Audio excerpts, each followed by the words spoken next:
সালাত এক কিনা,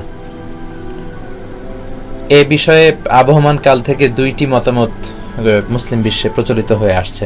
একটি মত হচ্ছে নারী পুরুষের সালাত একরকম, কারণ বিষ্ণু বলেছেন সল্লু কামা রাআইতুমুনি উসাল্লি, তোমরা আমাকে যেমনি সালাত পড়তে দেখো তোমরাও তেমনি সালাত পড়ো, আমার মতো পড়ো। তো বিশ্বনবী নারী পুরুষ সবার জন্য আদর্শ, তাই নারী পুরুষের সালাতের কোনো পার্থক্য নেই, এটা হচ্ছে একটা মত।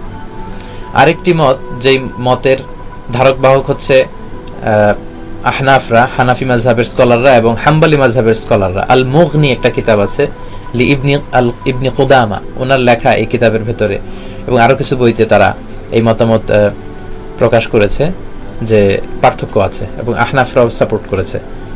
তাহলে আমি বলছিলাম নারী পুরুষের সালাতের ব্যাপারে দুইটা মত।